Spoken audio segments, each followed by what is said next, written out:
aime, c'est l'humilité dans les mains. Et quelqu'un a l'humilité.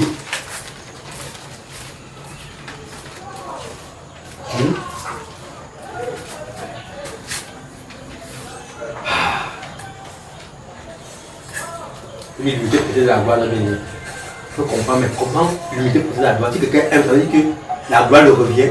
Comment donc être humble?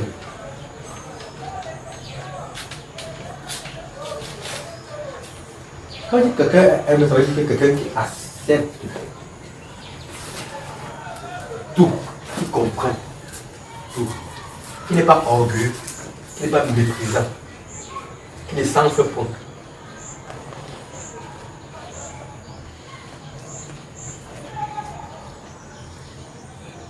Qui connaît comprendre les autres. Qui ne cherche pas ses intérêts.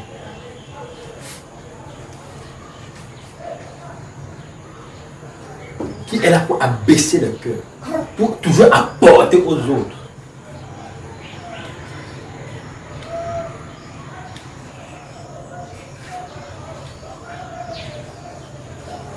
C'est ça que vous m'avez dit. Pas que quelqu'un est humble. Pas que l'humilité. C'est pas que l'humilité était le caractère même de notre Père, de notre Seigneur. Tellement humble qu'il a tout accepté pour nous. Il s'est humilié pour nous. Lui, le Dieu tout-puissant.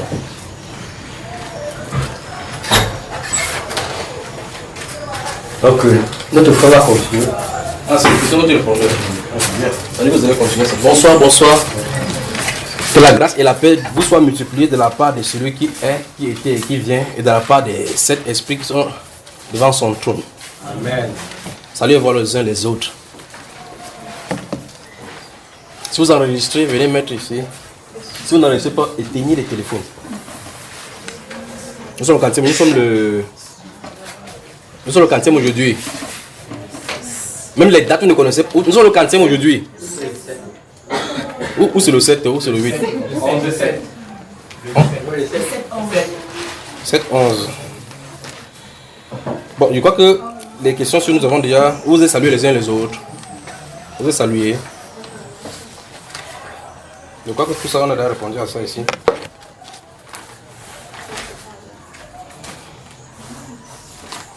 Ici, on a déjà répondu ici.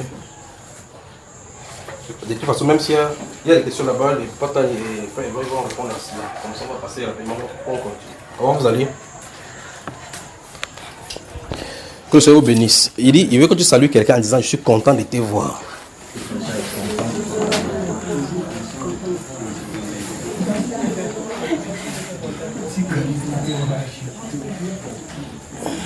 Avant qu'on continue dans la 4e partie,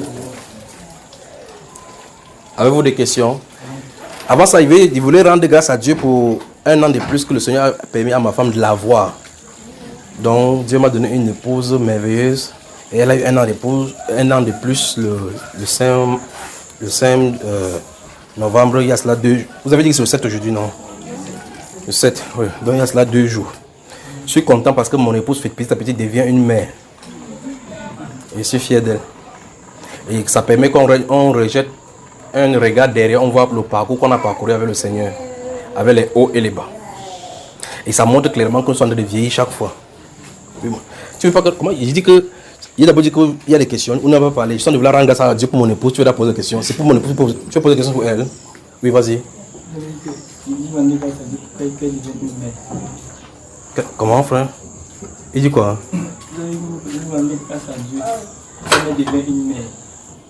C'est ce qu'il dit ici.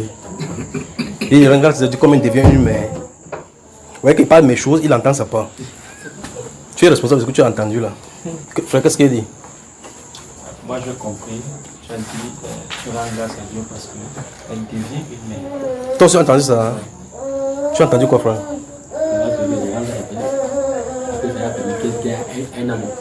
Un an de plus, c'est ce que je te dis. Mais après. Bon, vous êtes responsable de ce que vous avez entendu.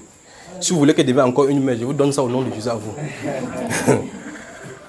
Ok, donc, Mais deuxième chose que je voulais dire, le frère, toi tu habites dans quelle zone? Banga Congo. Pourquoi tu quittes Banga Pongo, tu laisses l'Assemblée de Ngodi Bakoko pour venir jusqu'ici? Oui, c'est la question plusieurs fois m'ont été toujours posée. Bon, je ne sais pas, c'est le Seigneur qui me conduit. Non, tu dois aller dans l'Assemblée de Ngodi Bakoko. Ceux qui sont dans ces zones-là, il faut aller là-bas. Ce n'est pas bon de voir le Seigneur. C'est toi qui veux venir ici, tu dis que c'est le Seigneur qui t'a dit que tu viens ici. Justement, je travaille en moto au niveau de la ville. Et le mercredi, je suis contraint pour ne pas rentrer à village. Je finis avec la réunion. Non, c'est pas comme ça là. Ton travail, c'est toi, ta moto à toi. C'est toi qui es le chef. Tu travailles le moment de la prière, tu t'arranges à aller à la maison, tu te laves bien, puis tu vas à la prière. D'accord? Donc ceux qui sont proches de là-bas, vous y restez. Comment vous pouvez quitter 4 km? En tout cas, tu quittes là où il y a l'assemblée à côté de toi, et puis tu quittes, tu travailles pour venir ici. Je crois qu'il y avait quelqu'un comme ça. J'ai vu Gildas ici. Donc ceux qui sont proches là-bas, restez là-bas. S'il y a maintenant une réunion, on doit se réunir ensemble dans un lieu, vous y venez, d'accord? Donc la prochaine fois que je te vois ici, on te chasse seulement. C'est des questions. Pas les questions déjà sur les élections présidentielles, on en a parlé, d'accord? Donc même si, comme les gens m'appellent, me disent, frère Junior, et si c'est le monsieur là qui gagne les élections, et si c'est Biden qui gagne les élections, j'ai dit, c'est ce que j'ai vu. Et j'ai dit que c'est avantageux même pour l'église. S'il arrive que le résultat n'est pas ça. Là maintenant, je vous envoie à la prière qu'allez demander l'état de l'église maintenant, ce qui va arriver aux États-Unis maintenant, et par conséquent dans le monde entier. Vous voyez ce qu'il en est? Parce que ceci, Donald Trump, c'est la grâce de Dieu. Ça montre qu'il a marqué un temps de grâce pour les États-Unis. Non, même pas un temps de grâce. Ça dit qu'il a prolongé, parce que c'est un prolongement du temps de grâce. Mais il dit, la personne dit que frère Junior, on a dû prier pour que ça n'échoue pas. Il dit, moi, je ne suis pas en train de dandiner ou en disant que parce que la personne, c'est comme si la personne veut me protéger en disant que, comme le frère Junior a dit comme ça, j'ai pris peur que ne gâte pas le nom de ton serviteur. Mon nom, c'est quoi? C'est le nom du Seigneur Jésus, non? Ah, c'est son nom. S'il ne le fait pas, alors regardez la conséquence sur l'église. Donc, s'il ne le fait pas, c'est son problème. Il dit qu'on va dire que non, frère, non, on va dire que tu es faux prophète. Donc, ils vont dire que je suis faux prophète, ça fait quoi? Donc, si vous me posez la question, mais priez parce que l'église, c'est l'enjeu de l'église. Et je vous avais dit, si son mandat s'arrête, parce qu'il est censé faire 2 mandats, après ça, les retombées, la fougue de l'ennemi va retomber sur les États-Unis. Et dans ces conditions-ci, si quelqu'un vit aux États-Unis, qu'il soit un vrai chrétien. Donc si la République de Dieu à Brest, en Nantes, préparez-vous, même vous ici. Donc, et s'il est là-bas, ça veut dire que on a 4 ans de soucis. Donc que chacun travaille. Donc, ne me pose pas la question que et si c'est échoué ou il échoue. J'ai dit que je l'ai vu, c'est pas aujourd'hui, c'est depuis l'année dernière, j'ai parlé de ça, que je l'ai vu se présenter encore, monter, il faisait comme ça là. Il me dit que nos frères, ici ça échoue, ça fait quoi? Ça échoue ça. Alors, y a-t-il des questions? Comme ça, on fait la 4e partie. J'espère qu'on va finir avec Néhémie aujourd'hui. Ce n'est pas de question, on entre directement dans Néhémie. Ce qui se passe aux États-Unis, c'est la bataille entre les ténèbres et la lumière. Entre la volonté de Dieu et la volonté de Lucifer. Ça veut dire que si c'est celui-là qui s'assoit là-bas, les livres de la Bible, de ce qui est néfaste, vont s'accélérer sur la terre. Accélérer sur la terre. En tout cas, vous allez voir les conséquences.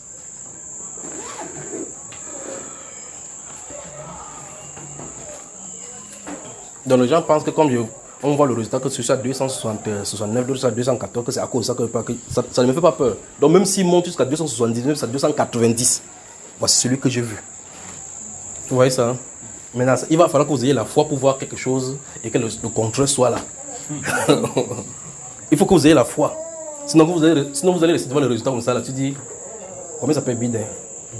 269. C'est quoi 64 260. Donald Trump 214. On dit que c'est lui qui sera avant. Moi, je ne sais pas comment il va faire. Mais c'est lui que j'ai vu là-bas depuis plus d'1 an. C'est lui que j'ai vu là-bas monter. Et j'ai dit, par la suite, c'était sa femme qu'on attaquait. Alors, posez des questions, mes frères, on continue. J'ai fait une Bible. Okay.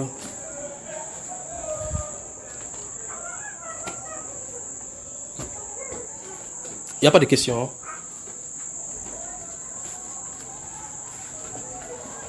Je veux que quelqu'un me fasse le résumé de ce que nous avons vu dans Voici le réveil, première partie. Nous sommes à la 4e partie maintenant. C'est ça, non? Vous m'entendez, les frères? Oui, frère. Faites-moi donc le résumé. Qu'est-ce que nous avons vu dans la première partie, dans la 2e partie dans la troisième partie. Qu'est-ce que vous avez retenu?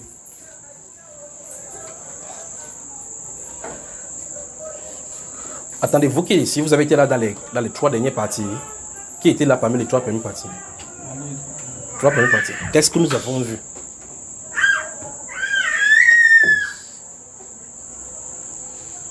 Bon, je crois qu'il va prendre plutôt les questions, je vais répondre aux questions ici et puis on va continuer. C'est bon?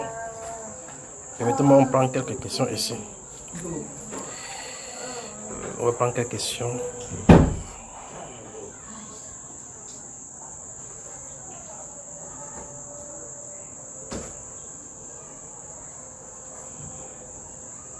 Ouvrez les Bibles, on va prendre quelques questions et on va répondre plutôt à ces questions-là.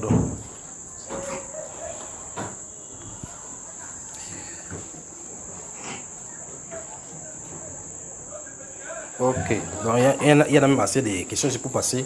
Dès qu'il y a plus de questions, là, ce sera bon comme ça.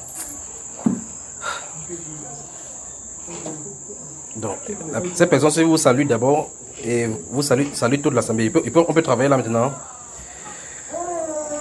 Ces personnes disent, j'ai un ensemble de questions. Là, il y a l'enfant qui est dérangé là.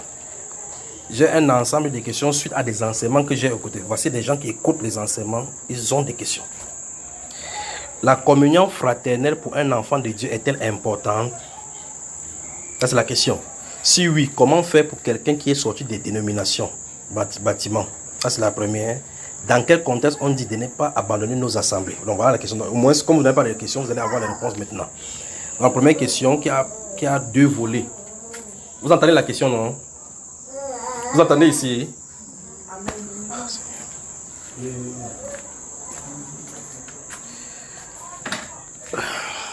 La communion fraternelle est-elle, pour un enfant de Dieu, est-elle importante? Oui, la communion fraternelle est importante. Oui, la communion fraternelle est importante. Pourquoi? Non, ne te lève pas. Assieds-toi d'accord, mais tu parles pour qu'on puisse t'entendre là-bas, pour que celle-là puisse t'entendre. Celle-là a noté, elle dit... Tu as noté ce qu'il a répondu. Toi, tu as noté la question. Mais tu as suivi sa réponse. Il a dit quoi? Voilà. Il dit si oui, comment faire pour quelqu'un qui est sorti des dénominations? Après, la personne met bâtiment.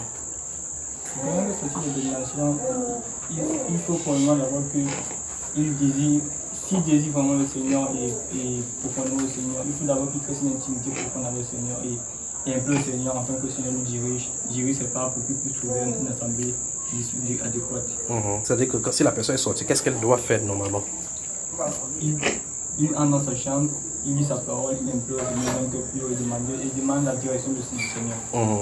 Donc en réalité, il y a un problème ici. La personne dit que la communion fraternelle pour un enfant de Dieu est importante. Nécessairement, c'est important, pas vrai? Parce qu'on a besoin de les uns les autres. La deuxième chose, c'est que cette personne se dit si c'est oui, donc ça dit normalement c'est oui. Comment faire pour quelqu'un qui est sorti? Ouvrez le livre des 2 Corinthiens.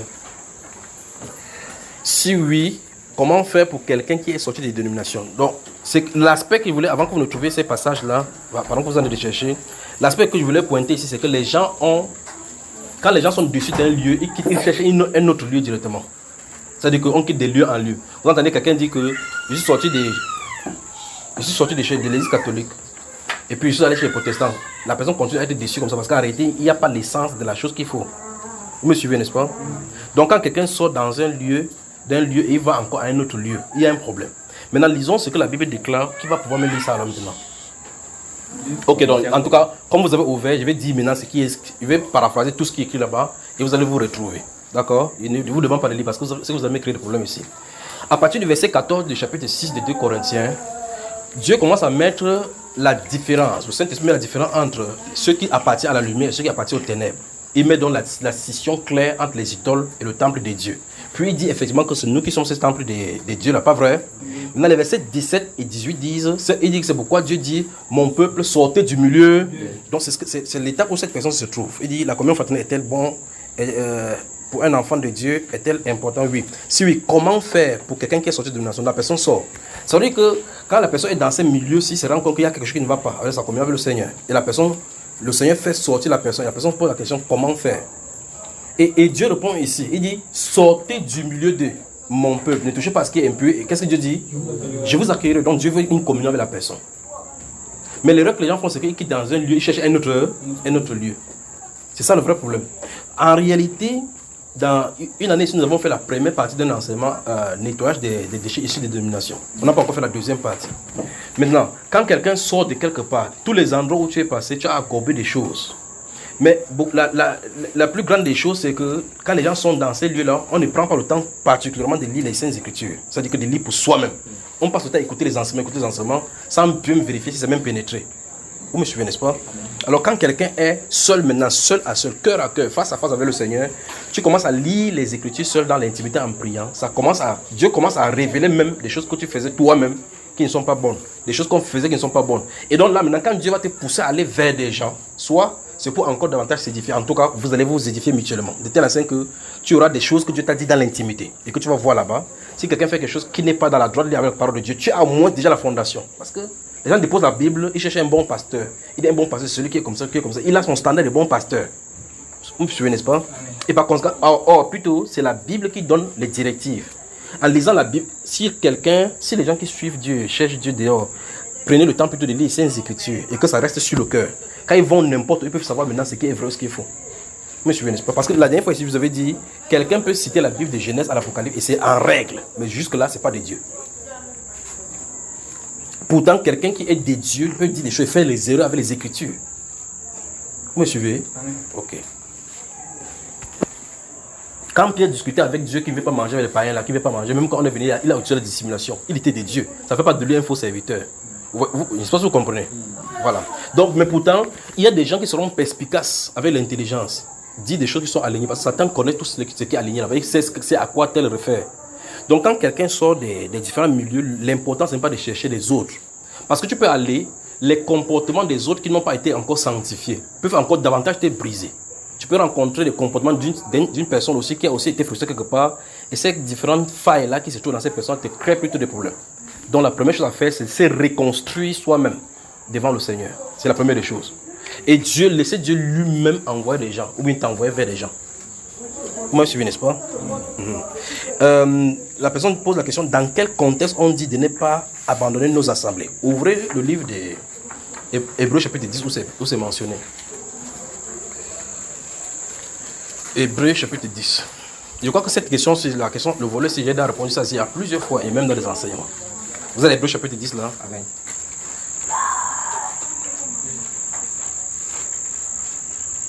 Hébreux chapitre 10. Essaie de t'asseoir pour que ton frère puisse lire. Tu l'as salué.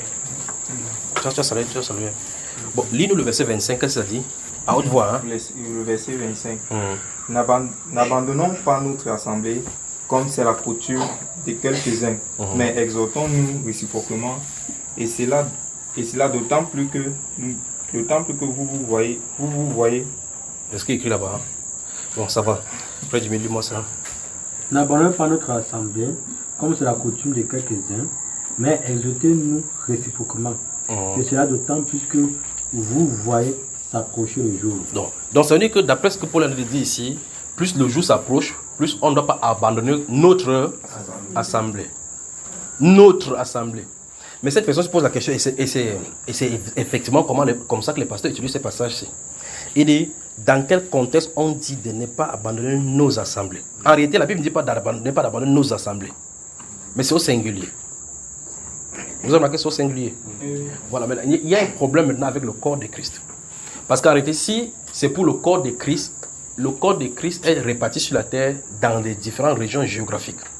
C'est vrai dire que dans des zones, il y a des églises. Dans un pays, par exemple, il y a une église. Alors que dans le pays a les églises, alors qu'une localité a une église. Vous avez vu la différence entre une église et les églises, n'est-ce pas? Voilà, ça veut dire que, par exemple, à Douala, il y a l'église de Douala. Mais dans le littoral, qui est la région, il y a les églises. Par conséquent, il y a l'assemblée singulière, l'assemblée de Douala, mais il y a les assemblées du Cameroun. Parce que l'assemblée, ça vient de l'église, pas vrai? Maintenant, écoutez très attentivement. Paul l'apôtre fait référence ici à notre unité, à notre réunion dans le corps. Parce que c'est de ça dont il y a la question. Si vous regardez dans le contexte qu'il a décrit là-bas, il parle de notre unité, dans notre réunion du corps. Dans le chapitre 12, le verset 22, si vous prenez le chapitre 12, le verset 18 au verset 22, il parle de cette réunion-là, de lieu où nous sommes assemblés. de l'assemblée des premiers-nés inscrits dans les cieux. Vous avez vu cela, n'est-ce pas? C'est ça l'enjeu des questions. Mais quand les gens écoutent ça, ou bien ils lisent ceci, ils ont l'impression qu'on a des demandes aux gens de ne pas quitter l'assemblée. Si tel est le cas, si comprend dans ce contexte-ci, le premier qui a des problèmes, c'est l'eunuque éthiopien. C'est que l'eunuque éthiopien aurait des problèmes. Parce que, ayant été converti sur le chemin pour rentrer à Éthiopie, il devrait rentrer à Jérusalem. La question c'est, il va là-bas en Éthiopie, il va s'assembler avec qui? Il va faire comment? Donc ce n'est pas ça les questions ici. Il dit dans quel contexte on dit de ne pas abandonner nos assemblées. Donc la Bible ne dit pas de ne pas, l'assemblée dont on parle, ce n'est pas les réunions physiques.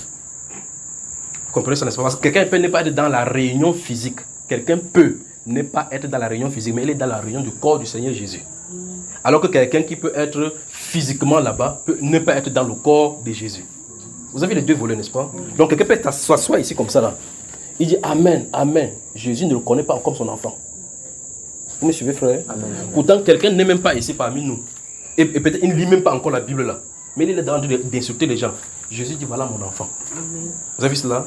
Donc vous pouvez être dans l'assemblée physique sans être dans l'assemblée spirituelle. Et vous êtes dans l'assemblée spirituelle sans nécessairement être dans l'assemblée physique. Moi je suis, n'est-ce pas? Ok. On continue ici avec les questions là. Pourquoi fallait-il un sacrifice de sang pour l'expiation du péché?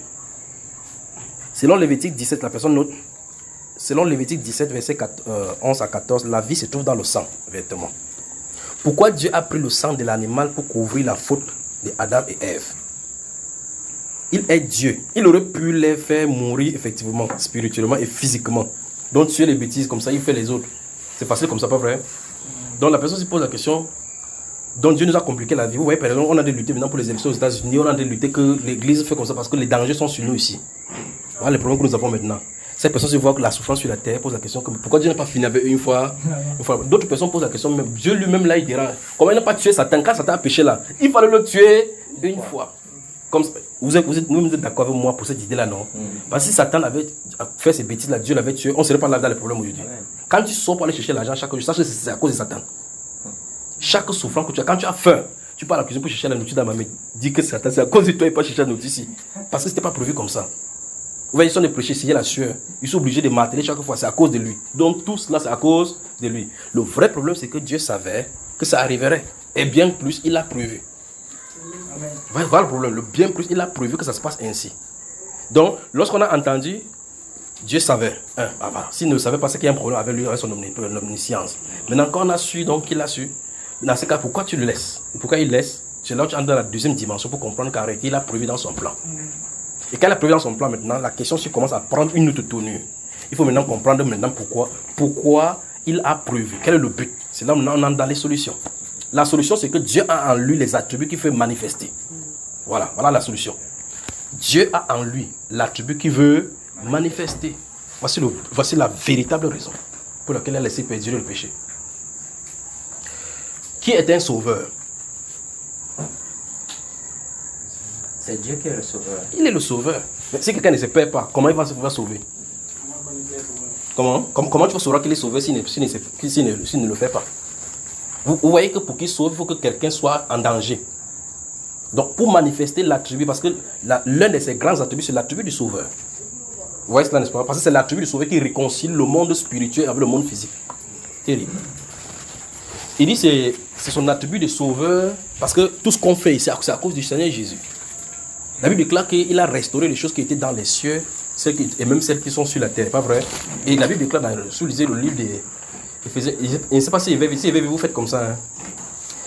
La Bible déclare dans le livre d'Éphésiens au chapitre 2 que Dieu a voulu par lui réunir toutes choses. Chapitre 1 sur 2, chapitre 1, verset 20 à 21. Que les choses qui sont en haut et les choses qui sont sur la terre. Vous me suivez, n'est-ce pas?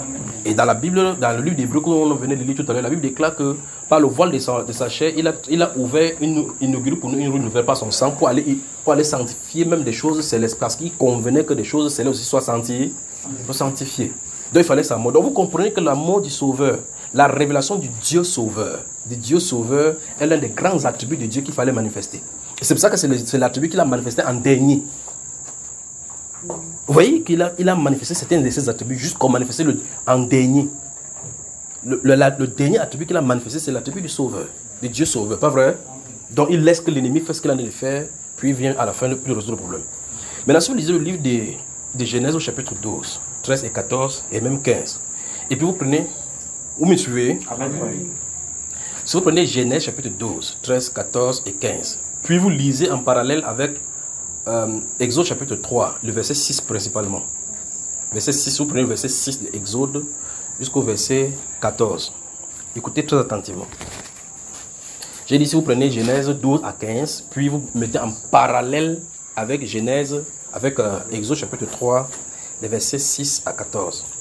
Vous avez remarqué que quand Moïse est envoyé en Égypte, Moïse est envoyé en Égypte pour aller faire sortir le peuple en Égypte. Moïse demande à Dieu que s'il va vers tes enfants, ils vont me demander quel Dieu a envoyé. Il dit, dis-leur que c'est le Dieu qui s'appelle Jésus, que c'est Jésus qui m'a envoyé vers vous. Avant ça, il avait dit à quelqu'un qui s'appelait Jésus. Bon, les gens ne connaissent pas Dieu. Moïse dit que s'il vient vers lui, il dit que Dieu m'a envoyé, que Dieu veut le libérer. Il dit, mais ce Dieu-là, il s'appelle comment? Sur quelle base? Celui Satan qui donne quel nom pour qu'il puisse, puisqu'il faut qu'il connaisse d'abord le nom de quelqu'un.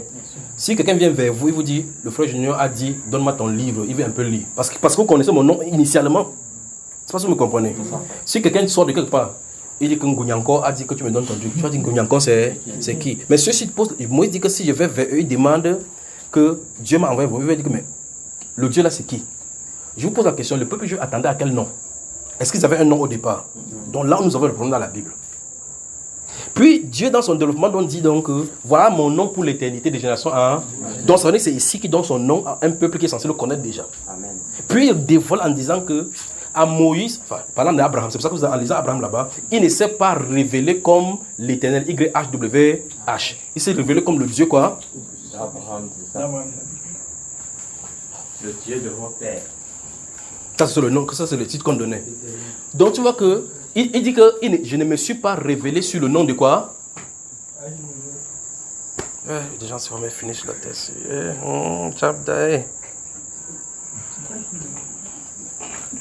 C'est pour cela qu'il révèle ce nom alors YHWH. Donc YHWH ne s'est pas encore révélé. Le nom, c'est que quand vous voyez dans la version française, l'éternel.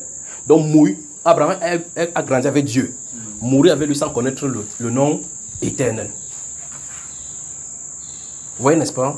Bien que quand vous voyez dans Genèse, on dit que l'Éternel lui dit. Ce n'est pas Abraham qui dit, c'est Moïse qui plus tard écrit en donnant le renseignement, puisque Moïse, cette fois-ci, maintenant, connaît ce nom-là. C'est donc pour cela que dans l'enseignement, attention, Jéhovah n'est pas le nom de Dieu. C'est un démon. Quand je dis cela, dans un endroit, j'ai parlé du chapitre 16 de Genèse, au verset 14, où il est dit, Abraham est monté dans un endroit. C'est pour ça qu'il a dit que Jéhovah Jireh. Ce n'est pas Jéhovah Jireh qui est écrit là-bas. Parce que ça ne peut pas être Jéhovah. C'est Abraham, Dieu dit qu'il ne connaît pas le nom. Parce que dans Jéhovah Jireh, il y a le YHWH. Où est-ce là? YHWH Jireh. Donc Abraham ne pouvait pas connaître parce que Dieu dit à Moïse que Abraham ne connaissait pas ça. Ça veut dire que c'est une mauvaise traduction. Bien évidemment. Ou mieux encore, c'est que Dieu qui ment. Parce que Dieu a dit à Moïse que Abraham ne connaissait pas. Je ne me suis pas révélé à Abraham sous ce nom. Il ne connaissait pas ça donc. Donc Abraham ne peut pas donner le nom dans un lieu qu'il ne connaît pas.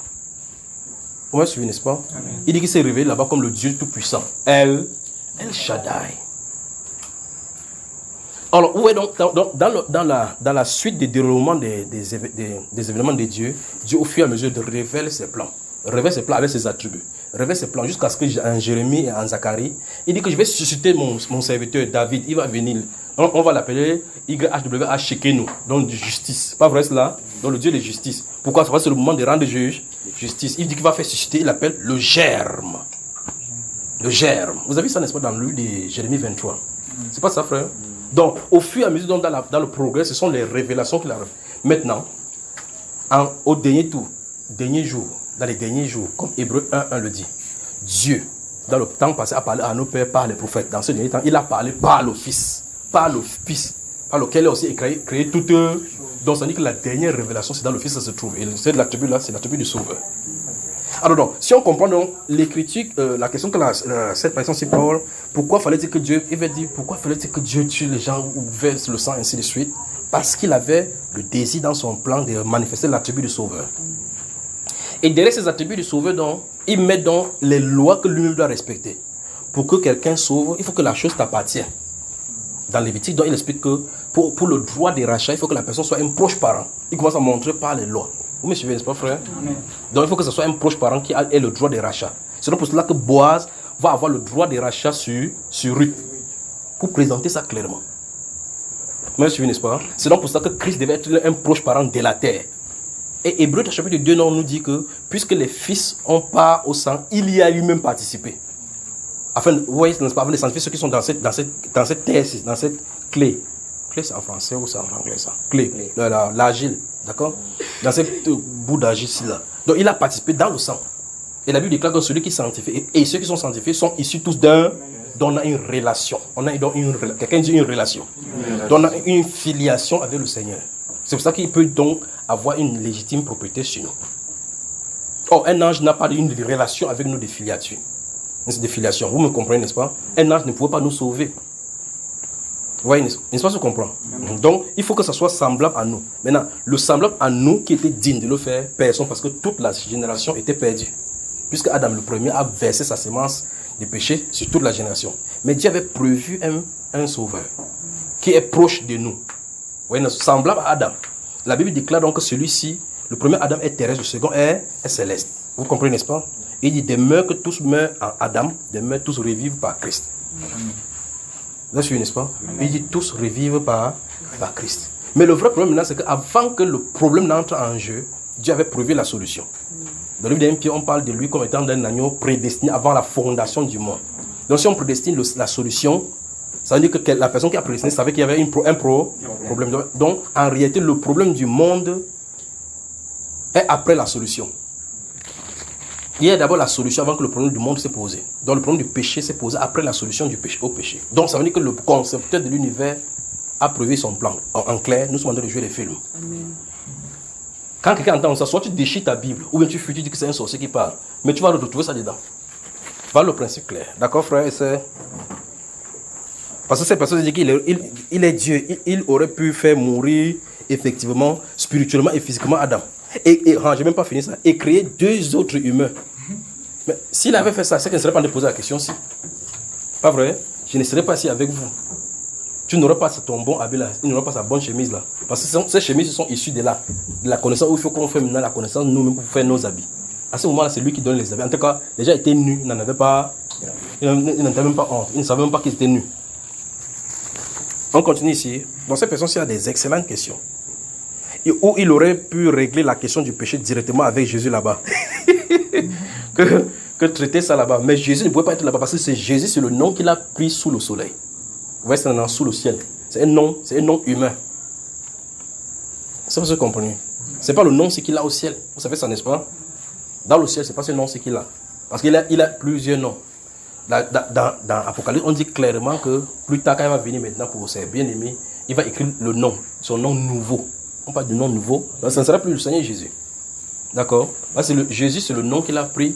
Ou bien si vous voulez, Yeshua ou bien n'importe quoi. C'est le nom qu'il a pris au milieu des hommes comme sauveur. Parce que c'est Dieu sauveur. Jésus, Dieu sauveur. Quand il a fini de sauver, il n'a plus besoin d'être Jésus. Amen. Vous voyez cela? Quand il a fini de sauver, il n'a plus besoin d'être Jésus. De la même façon, comme il a fini de sauver, il ne sera plus sauveur encore. Parce qu'il n'y aura plus personne à sauver. L'attribut de sauver cesse quand il a fini de sauver. L'attribut de sauver cesse quand il a sauvé. Vous me suivez, n'est-ce pas? Mais il est Dieu, d'éternité en éternité. La seule personne s'est dit qu'il aurait pu régler la question du péché directement avec Jésus là-bas. Elle veut dire sans nous impliquer dans leurs histoires là-bas. C'est eux qui ont créé ça là-bas. Pour quelle raison a-t-il attendu des temps? Mais aussi pourquoi la croix, le sacrifice humain? Bon, je crois que j'ai tout répondu ça, n'est-ce pas? Pourquoi la croix? Enfin, si j'entre seulement dans ces choses-là maintenant, on va y durer. Mais l'essentiel et le condensé, il dit, et vous les avez maintenant. C'est le plan de Dieu. Le péché est dans le plan parfait de Dieu. Pourquoi? Parce que le péché est relié à son attribut de sauveur.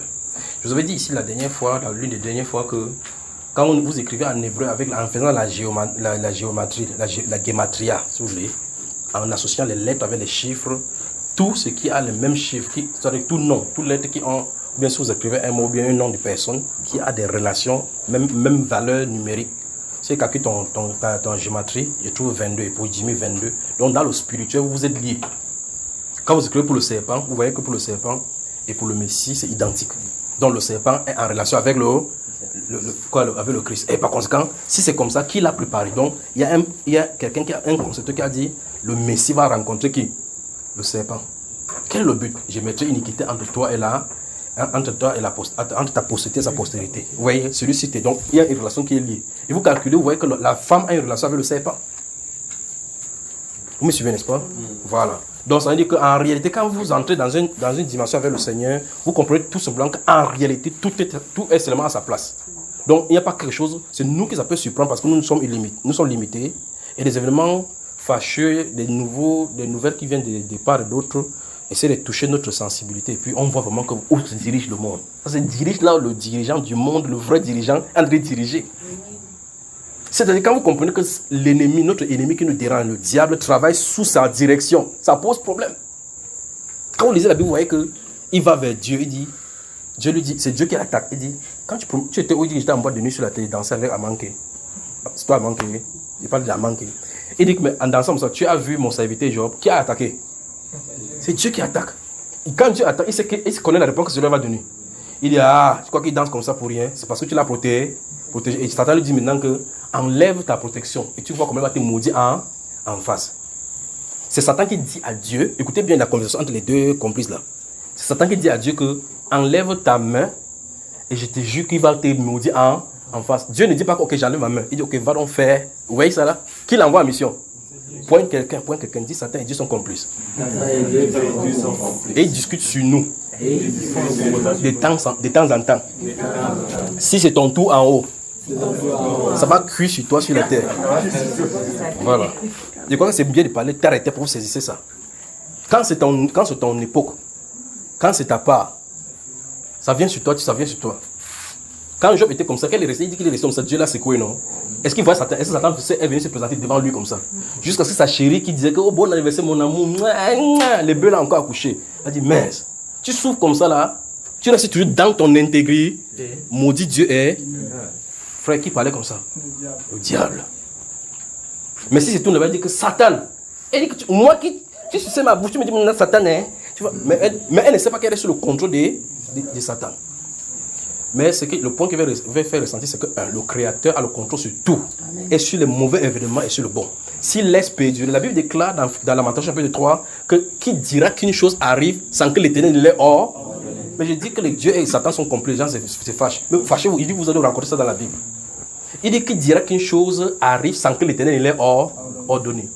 Quand David sortait de Jérusalem, quand il avait commis le péché et que Dieu a décidé de le juger, et qu'Absalom avait pris le pouvoir, quand il sortait tranquillement, vous connaissez le monsieur là qui était au flanc de montagne, en train de le maudire, verser la poussière par terre. Et quand moi, tu étais là, tu vantais que tu étais roi, voilà ça maintenant. Mais celui-là ne connaissait pas que ce qui était derrière le plan des dieux. Quand il passait comme ça, quand il va aller, Job dit que, mon Seigneur, il dit, donne-moi l'autorisation de frapper ces maudits chiens. C'est même qui maudit le roi.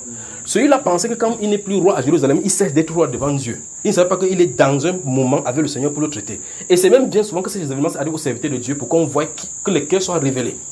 Amen. Pour Marie, il est dit de Marie que cet enfant-ci-là va amener la chute et le regroupement. Et de toi également, il dit que le Père va te percer le cœur pour que les pensées et les cœurs des gens soient révélés. Voilà ça aujourd'hui, pas avec les trucs. Marie qu'on a construit par associer son nom alors qu'elle le connaît. Quand Marie va gifler le pape là-bas comme ça. Donc Dieu dit que le fait que j'ai été choisi, ça va faire que les gens vont venir t'adorer, ça va te briser le cœur. Donc on va te traiter. Voilà Marie de trône dit que Marie c'est la mère de jumelle. Si l'Angara se sortait quelque part, dit que laissez-moi tranquille. Alors que c'est pas elle, pas vrai. Mais on met son nom que c'est Marie. Donc vous voyez que ce monsieur qui est au flanc de la montagne d'insulter David, il ne connaît pas le plan de Dieu derrière. La dernière fois, je vous avais parlé de Noé. Noé qui avait bu le vin. Vous avez vu ce qu'il a fait à son fils. Dieu n'a jamais réfléchi. Et puis je vous ai dit qu'au commencement, il n'y a pas de repentance. Au commencement du péché, il n'y a pas de repentance. Donc Dieu n'a pas ouvert cette brèche-là pour que les gens puissent se repentir. Et vous voyez oser, comment il dit à oser d'aller prendre une femme prostituée parce qu'il a un but qu'il a dit de chercher. Vous me suivez, frère? Mais qu'est-ce qui se passe? Quand Joab dit que permets-moi de sortir, il avait la sortie un peu dans son fourreau, que permets-moi de le frapper. Il dit que qu'est-ce qu'il va faire avec vous, le fils de Séraja? Il dit laisse tranquille. Il dit écoutez bien ce que le prophète dit. Il dit que si c'est Dieu qui l'a demandé de maudire, qu'il maudisse. Point final, il a passé sa route. Mais aujourd'hui, si c'est nous, on va sortir les gants maintenant. Là. Pas vrai? Donc, autrement dit, si Dieu a décidé que quelque chose t'arrive, ça va sauf qu'à arriver. Mais le vrai problème, c'est qu'il ne t'annonce pas que tonton, demain c'est ton épreuve. Hein. Tu te rends compte seulement qu'il t'a mis à l'intérieur, tu composes. Tu essaies d'avoir avec tes propres forces, ça ne va pas. Avant qu'un de ces jours, un temps même dans le propre, tu te fâches contre Dieu. Il reste toujours calme. Tu te fâches. Un jour avant qu'il dit, qu'est-ce que je suis en train de faire? Lui-même, le Saint-Esprit te parle quelque part que les épreuves de la foi. Tu dis que l'homme qui souffre remet son âme au fidèle créateur. Tu commences à lire les vrais. Tom dit, chérie, mon fils a compris. Il dit que prenez les modèles de souffrance, de patience, comme Job là. Tu commences à lire, tu commences à chercher consolation. Tu pries en pleurant parce que ça t'a fait du mal. Mais tu dois passer l'épreuve. Et souvenez-vous, chacun, dans cette université de Dieu, on ne touche pas l'épreuve de quelqu'un. Ce n'est pas la qualité que tu regardes pour quelqu'un. Tu restes ta part, viens. Point, quelqu'un dit que chacun a son épreuve. Tu restes, tu composes ta part. Tu peux être en composant en mathématiques des dieux, alors que je suis en philosophie des dieux. Voilà. Donc si tu as composé ton épreuve, c'est la philosophie des dieux, fais ta part de philosophie. Si c'est pour les mathématiques des dieux, il va te montrer l'algèbre non commutative. Tu vas comprendre maintenant qu'avec Dieu, il compose des épreuves, il a toutes les réponses, et personne n'a la même épreuve sur la terre.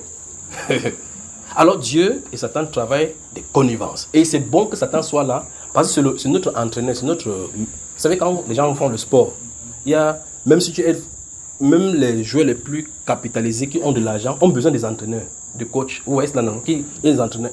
On a besoin. Notre entraîneur, par excellence, c'est Lucifer. Et on ne le paye pas, c'est gratuit. Tu ne sais pas prier. Tu ne sais pas prier, non? Il dit qu'il va t'entraîner à prier. Tu entends dans la nuit, on sent, bam!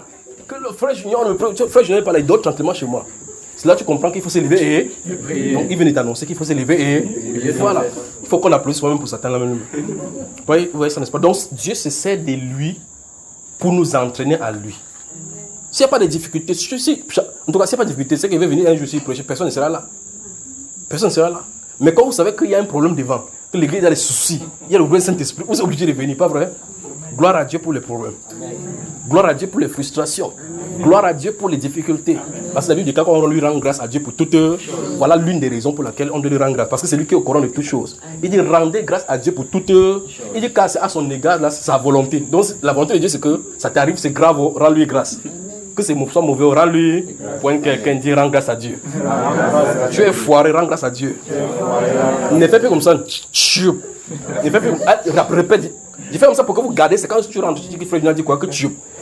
Quand quelqu'un dit, ne fais plus comme ça, tu. Voilà, c'est bon. Voilà, vous avez saisi. Ma soeur, comment tu vas? Tu entends d'abord, tu. Avant de se souvenir que non, Jésus règne. Alors que la question posée, c'est que, comment ça va? Pas vrai? Parce qu'on est plein de difficultés. Mais, rendez grâce à Dieu en toutes. Quand il dit toutes choses, ça suppose que le bon et le mauvais, pas vrai? Il est au contrôle. En tout cas, la vraie foi se manifeste dans des difficultés. C'est quand il y a le moins de difficultés, là il y a des obstacles, que vous sachiez. Si vous dites, nous sommes à l'aise comme ça, là, et que chacun vient, on prie, ici, il n'y a pas de problème. C'est le jour qu'il y a le challenge de la foi, que tu sais si oui ou non, tu as la foi en Jésus-Christ de Nazareth. Quand il n'y a pas de difficultés, c'est qu'on fait la religion. La foi doit être éprouvée. Et Dieu dit que quand il fait éprouver de cette foi-là au travers de nous, sous les Jacques, quoi qu'une année on a fait ici, là, l'épreuve, quoi? L'étude de l'épître de Jacques, je vous invite d'aller écouter cela, l'étude de l'épître de Jacques. Quand vous lisez Jacques chapitre 1, vous remarquez très bien que cette foi-là, l'épreuve de notre foi est plus précieuse que l'or. Il dit que ça doit passer par le feu, il dit qu'il est nécessaire. Que c'est nécessaire que notre foi passe par les épreuves. Quel est le but de Dieu? C'est-à-dire, quand Dieu te fait passer par des épreuves, le but ne c'est pas de te tuer, c'est de te sortir du meilleur de toi. Tout comme on prend de l'or qui est dans la boue, pour aller faire sortir, que ça brille et ça scintille, comme vous voyez là, ça passe par la fournaise. Et de cette fournaise, là, il y a les impuretés. Donc la foi, les épreuves ont pour but de sanctifier notre foi, de nettoyer l'impureté de notre foi, afin que nous ayons une foi pure et sincère devant le Seigneur. Vous voyez, n'est-ce pas? Les choses qui arrivent, et encore ajoutent les épreuves à nos épreuves, ce sont les murmures. Quand tu murmures, Dieu dit, il ajoute encore jusqu'à ce que tu reviennes à l'ordre. Donc, les murmures sont une caractéristique de manque de foi. Caractéristique. Amen. Quoique je de parler autre chose, je d'entrer dans un autre monde. Donc, Jésus-Christ est le sauveur. Dieu est sauveur. Dieu avait une attribut de sauveur qu'il voulait montrer. Il a laissé le péché dans le monde pour sauver. Et étant sur la terre, il a dit, écoutez bien, si vous lisez le livre de Luc au chapitre 15, il dit quel est cet homme-là qui a 100 brebis. Que cet homme, c'est à combien? Et qui, ayant perdu, ne laisse les 99 autres sur la montagne et s'en va où? Donc la brebis qui appartient à qui? Donc il connaît déjà la brebis qui n'est pas chercher. Et donc il laisse les autres qui n'ont pas de problème, il parle cher. Il dit quand il trouve la brebis là, ça lui porte beaucoup plus de... Et il dit de même, pour montrer qu'il a dit quelque chose pour ramener au spirituel. De même, je vous le dis, il y a de la joie devant les saints anges pour une seule âme qui se répand sur... Ça n'est que le maître, le propriétaire a retrouvé. Vous avez moi ça? Si on ne lui appartient pas, il ne nous trouve pas. Parce que quand tu pars, si tu as 99 brebis, 100 brebis et une seule cigare, tu ne peux pas aller chercher 2 brebis. Si tu trouves dans une, tu passes à l'autre, tu fais encore moins, tu prends encore pour quelqu'un, c'est que tu es un voleur. Parce que tu pars pour chercher une seule. La Bible déclare que quand le nombre d'Israël sera atteint, tout Israël sera sauvé. Quand le nombre de païens va entrer, tout Israël sera sauvé. Pas vrai? Dans Actes des Apôtres chapitre 2, verset 38, Pierre dit, car la promesse est pour vous, pour vos enfants et pour tous ceux qui sont au loin, en aussi grand nombre que notre Seigneur les appelait. Donc Dieu connaît le nombre. Le nombre est connu de lui. Il connaît qui est appelé, qui n'est pas. Pierre dit, quand le nombre sera terminé, ce sera terminé. Vous avez moi? Donc, et quand Pierre dit comme ça, nous ne sommes pas encore nés. Donc il dit comme ça avec les gens qui seront dans les vents, dans les gènes des gens plus tard. Ah, que Dieu nous vienne en aide. Il peut avancer là. Suite à l'enseignement sur le combat contre les princes de ce monde, j'ai quelques questions. Le fait de gêner nous donne plus de sensibilité aux choses de l'esprit? C'est la question. Si oui, comment ça?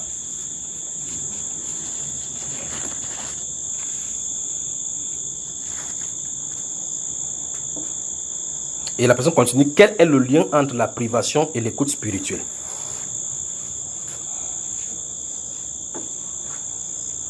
Si j'attends de vous. Alors, écoutez, le jeûne et la prière sont principalement la prière, c'est le seul moyen d'entrer dans l'autre monde. C'est le seul moyen d'entrer dans l'autre monde. Le moyen de communication entre l'invisible et le visible, ce n'est pas la prière. C'est Dieu qui nous a dit dans Jérémie 33 que invoque-moi et je dirai. Donc Dieu a établi un canevas. Le canevas, ce n'est pas la prière. D'accord? Il ajoute maintenant, il dit, mais la privation sert à quoi particulièrement? À amoindrir les actions de la chair sur l'esprit. Vous pensez que quelqu'un comme Christ, notre Seigneur, et Paul l'apôtre, qui était l'apôtre par excellence, passait du temps dans le jeûne, dans les veilles. Quel est le but pour que ces personnes se passent du temps dans le jeûne et les veilles? Pourtant, ils ont la puissance du Saint-Esprit dans une puissance incommensurable. Pourquoi? Pourquoi? Vous ne pouvez pas être un chrétien boulimique et vous pensez avoir dans le monde spirituel la victoire. Ce n'est pas possible. Regardez par exemple Daniel qui pendant 21 jours jeûnait. Oh, et je crois, je ne sais pas si la personne s'est parlé, permettez-moi de lire tout ceci. Le Seigneur parle du jeûne et le recommande. Est-ce qu'on peut prendre l'initiative des moments et de la durée, ou bien c'est l'Esprit du Seigneur qui nous conduit spontanément dans le jeûne, ou alors c'est les deux sens. Enfin, c'est dans les deux sens, d'accord? Donc il y a des moments où si tu sens, en tout cas comme je dis tout à l'heure pour le cas de la prière, si tu ne veux pas prier, Satan va te faire prier. Si tu dis que je n'ai pas de problème, tu te dis, je ne dérange. Est-ce qu'on oublie Jésus a tout accord? Attends quand ça va cuire sur toi, tu vas comprendre qu'il y a des choses, tu dois porter ta propre croix. Il y a des événements où tu vas gêner. Vous me suivez, n'est-ce pas? Quand Daniel gênait là-bas, il ne gênait pas pour lui seulement. Il gênait pour tout le peuple. Pas vrai? Et quand il gênait, la Bible déclare que quand il gênait, ça a déclenché quelque chose en haut. Il dit, la Bible déclare, quand tu as eu à cœur de comprendre, il dit que la parole est sortie. Tu es un bien-aimé, et c'est à cause de ces paroles que je suis venu. Il dit, et j'ai été empêché pendant 21 jours. Et pendant ces 21 jours, quand il est demeuré comme ça, là, le combat s'est passé. Mais le renseignement est donné par l'ange. Mais vous voyez que sur la terre, le Saint-Esprit l'a maintenu dans ce jeûne-là, sans savoir pourquoi il est entré là-bas. Jusqu'à ce que l'ange vienne lui dire ce qui s'est passé en réalité. Les jeûnes qui sont faits sous inspiration déclenchent automatiquement le mouvement sur le plan spirituel. Vous pouvez prendre le cas d'Esther. Regardez le jeûne d'Esther. C'est vrai qu'on dit que le jeûne d'Esther 3 jours. Quand on dit Esther, ce n'est pas qu'on a voulu imiter vraiment Esther. C'est que quand nous parlons de jeûne d'Esther, c'est parce que ça fait 3 jours à sec. Donc quand nous prenons Esther, c'est que, ma soeur, tu as pris le jeûne d'Esther? J'ai essayé un jour, ma main tremblait comme ça. J'ai failli mourir. La personne de parler de 3 jours à sec. Il ne se réfère pas dans l'esprit de ce qui est là-bas. Qu'est-ce que le jeûne d'Esther nous présente? Ça nous présente la difficulté que peut rencontrer un peuple sous tous les plans. Un peuple est en captivité quelque part, dans un pays étranger où ceux-là, ils sont esclaves de ceux-là. On peut faire de ce qu'on veut, puisque le décret sort clairement que chaque personne qui est des nations prend le couteau et le joue tel sur le juif qu'il va rencontrer. Le décret est sorti, frère. C'est affiché partout au Cameroun. Quand un juif sort, il voit qu'à partir du 13 de tel mois, on va tuer tous les juifs. Ils n'ont pas quelqu'un qui va le défendre à l'Assemblée nationale. En tout cas, le sceau qui a été mis là-bas, c'est le sceau du roi. Et c'est le roi qui a la dernière décision. Donc, leur mot était certain. Ils sont engagés dans le jeûne. Et on voit que le jeûne dans lequel ils sont engagés a changé le cours de l'histoire au point où les persécuteurs sont morts à leur place. Pas vrai, frère? Donc, ça veut dire que le jeûne fait intervenir Dieu. Or, si vous regardez bien, le livre d'Esther, c'est le seul livre de la Bible qui n'a pas le mot Dieu dedans. Dieu n'intervient nulle part, ni par ses attributs, ni quoi que ce soit. Cela montre clairement encore que Dieu veut montrer un autre aspect de lui. Le Dieu qui agit dans le silence sans se montrer. Vous me suivez? Donc si vous lisez le livre d'Esther du début jusqu'à la fin, il n'y a nulle part un endroit où ça fait référence que c'est Dieu qui a fait quoi que ce soit. Il n'y a pas le mot Dieu, aucun de ses attributs, aucun de choses qu'on peut voir que c'est Dieu qui agit directement. Mais quand ils disent allons jeûnons 3 jours, ils ne disent pas que jeûnons 3 jours, implorons la grâce de Dieu. Vous voyez cela? Normalement, par notre référence, on dit que Dieu, dans le langage, là-bas, il n'y a pas de mot Dieu quelque part. Mais après 3 jours, ça a changé la chose. Jusqu'au point où Esther a mis le pied là où elle n'avait même pas le droit de mettre. Quand elle a mis le pied, le roi l'a vu, déclare, normalement quand tu fais 3 jours sans manger, sans boire, tu as ton visage plutôt défait. Quand le roi l'a vu, elle n'avait pas son temps. Parce qu'il fallait attendre pour que son année arrive, pour qu'elle puisse y entrer. Le peuple juste serait mort depuis. Pas vrai? Elle a brévé le colère. Dès qu'elle a mis le pied, ça le roi a vu. Le roi n'a pas seulement accepté, il a proposé même la moitié du royaume. Qu'est-ce qu'il a fait, ça, frère? Qu'est-ce qu'il a fait? Voilà. Bon, je pose maintenant la question. Le décret est sorti que les Juifs doivent mourir. Si c'est le peuple qui voit ça, il dit, oh, si on doit mourir comme on reste comme ça. Il croisait les bras, qu'est-ce qui serait arrivé? Point quelqu'un. Point quelqu'un, point le nez. Point quelqu'un là-bas, point le nez. Dire que tu dois gêner. Si tu ne veux pas, quand ton décret va sortir, tu vas comprendre qu'il faut gêner. Voilà. Donc j'aimerais que chaque fois désormais, quand vous parlez des jeûnes d'Esther, que vous preniez conscience que le jeûne d'Esther ne consiste pas seulement, c'est vrai que vous parlez de jeûne d'Esther pour vous faire référence à 3 jours. J'aimerais que chaque fois désormais maintenant méditer sur ce qui est arrivé véritablement pour qu'ils prennent ces jeûnes-là. Méditez comment ils ont fait pour y entrer. Vous pouvez avoir un mari qui vous dérange. On doit prendre le conseil dehors pour dire qu'il veut faire comment. L'autre dit, comme j'ai vu sur le statut de... Oui, la grâce prend ces histoires où quelqu'un a conseillé à sa... L'autre dit, j'ai un mari qui ne fait que sortir. Comment on fait pour rendre un mari fidèle? L'autre conseille à son ami qu'il faut mettre le mbanga dans sa... Donc quand tu sers la nourriture, mets le mbanga à chaque fois. Comme ça qu'il mange et il dort seulement, il doit rester à la maison. Jusqu'à quand? Le jour que le mbanga va monter sa tête, il va te taper à la maison, pas vrai? Voilà le conseil du monde. Que tu mets le mbanga dans son truc. Tu vas voir une autre personne encore qui ne sait pas comment, c'est que le foyer, tu demandes que ouais, mon mari me dérange. Il dit, je connais un marabout quelque part. Il va te faire un truc que même si tu veux un peu quoi, il va te donner. Tu vois l'envoûtement. Mais au contraire, qu'est-ce qu'Esther a fait? Esther qui n'avait pas la faveur du roi, Dieu a fait qu'elle est la faveur au travers du jeûne. Donc une femme par exemple qui a des difficultés, soit à accoucher, soit à faire telle chose, vous pouvez obtenir n'importe quoi dans le jeûne. Gardez-vous à l'esprit que c'est Esther qui avait l'onction pour porter le peuple à la victoire. Une femme. Une femme. Vous savez moi, dans le jeûne secoue. Le jeûne fait des choses. Vous pouvez être dans le jeûne. Vous pouvez être... Il y a un monsieur qui était venu ici un temps.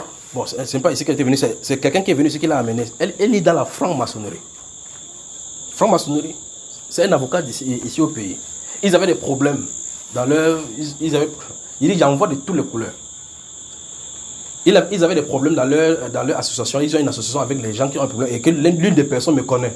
Et que cette personne-là, pour résoudre le problème, a dit que je connais ton pasteur, fais-le qui vient. On est venu à la réunion, on est assis. C'est chez l'avocat là qui est franc-maçon. On s'assoit. Je suis le plus petit dans là-bas. Ce sont des pères. Je suis le plus petit. Il vient, il salue tout le monde. À moi, il enlève le chapeau. Le franc-maçon. Je suis d'abord curieux de savoir pourquoi il enlève le chapeau. Il s'assoit là-bas tranquillement. Ce n'est pas mon problème. C'est eux qui ont les problèmes. Justement, venir les aider.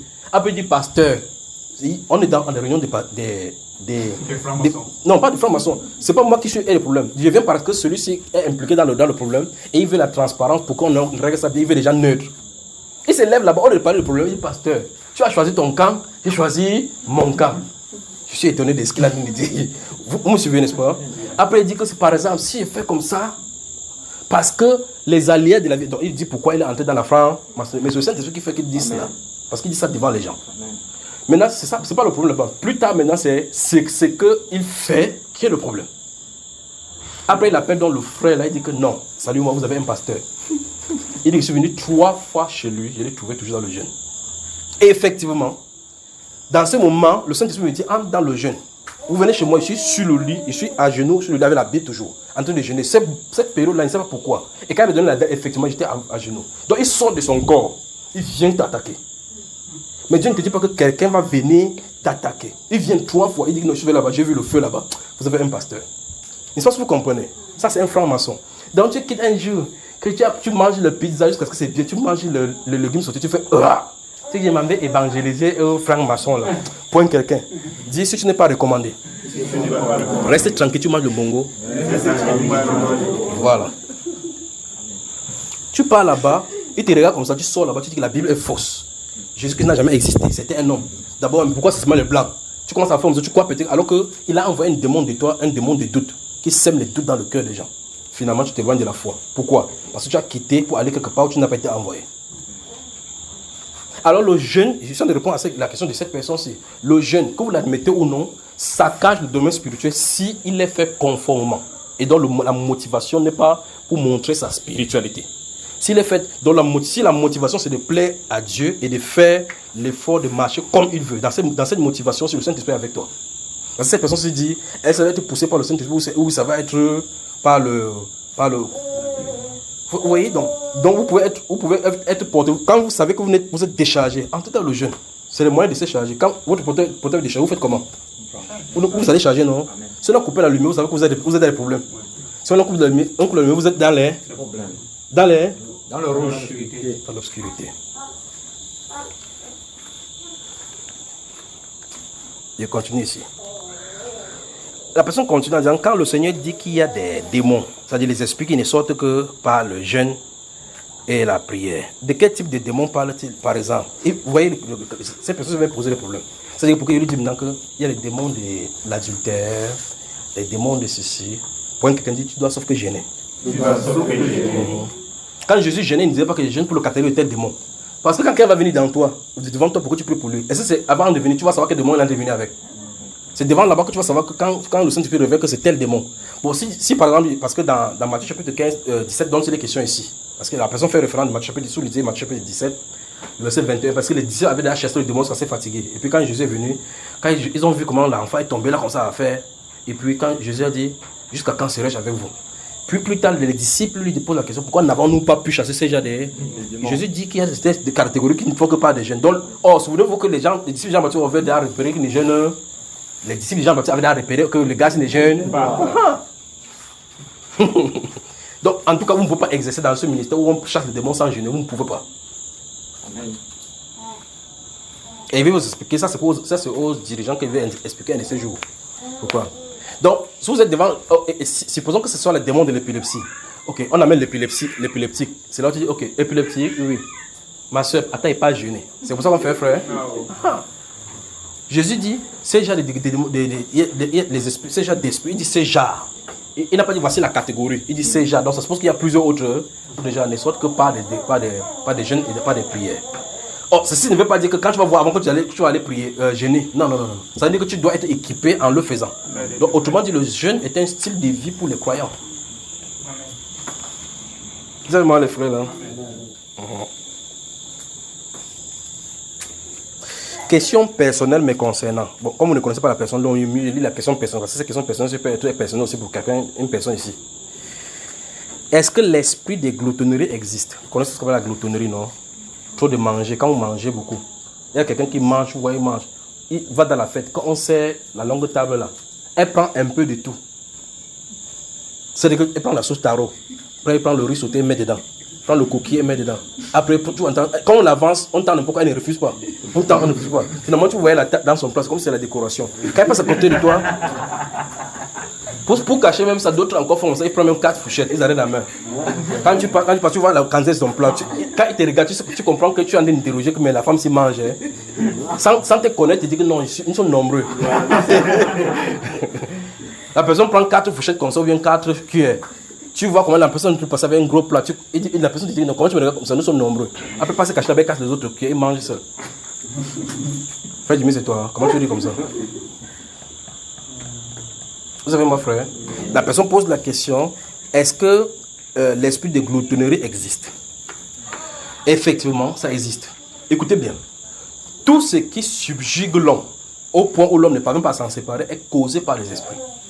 C'est-à-dire que si tu as ta propre volonté, tu ne parviens pas à lâcher quelque chose, il y a un problème derrière.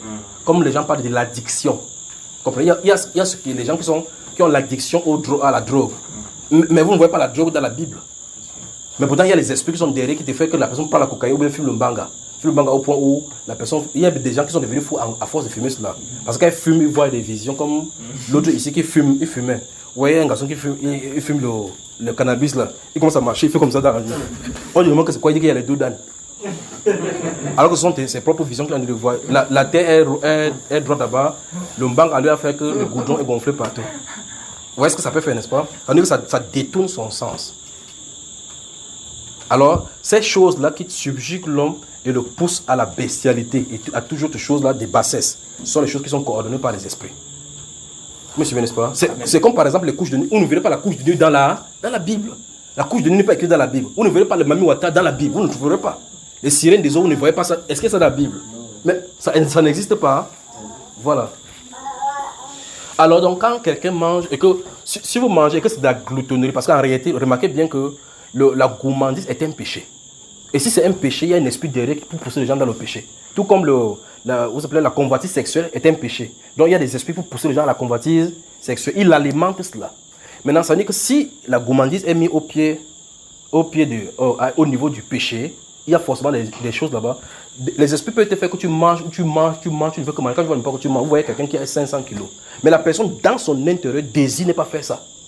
Mais se rend compte qu'elle est en train de manger. Même si elle est jeune comme ça, tu vois, après tu entends que c'est comme si je vais avoir la palpitation, je vais mourir. Mais c'est pas, en réalité, elle ne va pas mourir. C'est esprit qui le pousse que si tu continues comme ça, tu vas mourir pour qu'il continue à manger. Et vous voyez que cette personne se souffre à l'intérieur. Vous voyez que la personne à l'intérieur, la personne est petite, mais il y a un esprit qui gonfle, comme le pompé. Ces styles d'esprit sont des esprits qui sont comme le pompé. Comme, vous savez, les chambres à air de la roue des voitures. Comme si on pompe là, on pompe. Vous voyez la personne à la graisse partout. Le but, c'est de faire que cette personne-ci soit couchée dans la chair. C'est enfermer son esprit. Quand une personne est comme ça, il lui faut la délivrance. Tu vois que si la personne commence le jeûne, elle va commencer le jeûne comme ça, que je vais jeûner aujourd'hui jusqu'à 15h. Avant 10h, elle a mangé. Alors, soit elle mange même avant de dire j'avais dit que je devais jeûner ça, ça cale dans la bouche. Après, j'ai fait quoi là maintenant? Frère Junior va me comprendre. Frère Junior, après, je continue une fois. Il faut la prière. C'est déjà une personne, si vous êtes dans ces catégories-ci, il faut qu'on prie pour vous. D'accord? J'ai une question par rapport. Oui. Par rapport à cette question, c'est de ça qu'on parle dans Galates, l'excès d'étape. L'excès d'étape, c'est ça notre question. C'est ça qu'il parlait que la gourmandise est un péché. C'est ça dont je parler. Tout ce qui est dans la Bible qui est révélé comme péché, il y a les esprits attachés derrière. Parce que le but des esprits, c'était de faire transgresser la loi. D'accord? Regardez bien. Je prends plaisir selon la loi de Dieu, selon l'homme intérieur. Mais je trouve dans mes membres une autre loi qui lui est contraire. Comme le Saint-Esprit veut absolument faire que l'homme intérieur obéisse à la loi de Dieu, c'est ainsi que les esprits mauvais veulent que la loi du péché qui est à l'intérieur de la chair pêche contre la loi de Dieu. D'accord, mon cher? Donc tout ce que vous remarquez là-bas, quand vous entendez le fruit de la chair n'est pas attaché au Saint-Esprit, c'est attaché à l'esprit démoniaque. C'est pour ça qu'ils usent, ils connaissent les sens, ils connaissent tes faiblesses, ils frappent là-bas. Vous avez mal là? Question personnelle à mes concernant. Est-ce que l'esprit de gloutonnerie existe? Oui. Je pense que j'ai un problème avec la nourriture. Voilà. Nous y voilà. J'ai souvent du mal à jeûner. Voilà. J'ai jamais jeûné plus de 3 jours avec uniquement de l'eau. Ouais, c'est un problème. Donc ici, il y a un problème. Forcément, il y a un problème. La plupart de mon argent passe aussi dans la nourriture. J'aime le grignotage. La bouffe plutôt riche. Est-ce que c'est normal? Répondez. Non. Vous allez prier pour la personne, non? Donc, je veux que vous voyez la personne dans votre cœur et vous priez pour cette personne-ci, d'accord? J'ai pris plus de 35 kilos en 2 ans. Vous voyez ça? J'ai pris plus de 30. En 2 ans, quelqu'un a pris 35 kilos. J'en suis conscient, mais honnêtement, j'ai du mal à me faire violence par rapport à la nourriture. Et mes finances sont donc aussi touchées. Donc cette personne a des problèmes. Alors on va inclure la tête, prions pour cette personne-ci. Et par conséquent, pour toute personne qui passe par cette chose de la gloutonnerie. Tendre Père, tu connais cette personne-ci qui a posé la question. Tu la connais, ô Dieu de gloire. Nous prions au Père que tu aies miséricorde. Nous prions au Dieu. Tu connais cette personne, nous ne la connaissons pas véritablement. Mais c'est toi qui la connais. Nous prions au Père pour cette personne, que tu la touches, quel qu'en soit l'endroit où elle se trouve. Et par ricochet, toute personne qui écoute ces voix, et que cette voix-ci est, au Dieu de gloire, localisée dans son âme. Toute personne qui passe par la gloutonnerie, qui ne parvient pas à jeûner Père de gloire parce que cet esprit est dans sa vie. Je prie au Dieu de gloire que tu les délivres de cet esprit-ci. Donne-le au Dieu de gloire la capacité. Parce que c'est pas toi seul qu'on peut faire n'importe quoi. Seigneur, touche cette femme, touche-la au Dieu de gloire, touche cet homme au Dieu de gloire qui vit dans la gloutonnerie. Seigneur, enlève cet esprit. Enlève cet esprit de leur âme, afin qu'ils puissent gêner selon toi, qu'ils puissent marcher selon toi. Au nom du Seigneur Jésus-Christ de Nazareth. Seigneur, toute personne qui est sous l'influence de cette voix, toute personne qui écoute maintenant, Père de gloire, et qui a ce même problème, je prie au Dieu de gloire que tu les touches et que tu renverses au Dieu de gloire cette tendance dans leur vie. Au nom du Seigneur Jésus-Christ de Nazareth. Amen. Oui, tu voulais poser une question, mon cher? C'est presque la même chose qui m'arrive aussi. Comme tu manges trop. Tu manges trop. Mais elle a pris 35 kilos en 2 ans. Toi, tu es mince comme ça, comme Maguida. Toi, tu manges, ça part où? Hein? Ok, c'est que ça va. On a prié, non? Que le Seigneur vous bénisse. Il n'y a plus de questions, non? Oui, toujours par rapport à la bouffe. Non, pas ça. Dans la même racine. Oui. Dans le cas où peut-être quelqu'un se trouve dans cette situation-là, où est-ce que la personne ne parvient pas à sa sortie de lui-même. Il faut chercher la solution. Vous ne pouvez pas être à l'intérieur d'une cage, vous entendez dire que je vais sortir de la cage. Il faut crier à l'aide pour qu'on puisse vous enlever de là. Vous comprenez? C'est pour ça que certains enseignements, où on parle de l'autodélivrance, on fait beaucoup de mal aux gens. Quand tu es dans la prison, on doit ouvrir à l'extérieur, ou tu casses, tu sors. Mais quand ce sont des chaînes spirituelles, quelqu'un doit t'ouvrir cela. Tu as compris, mon cher?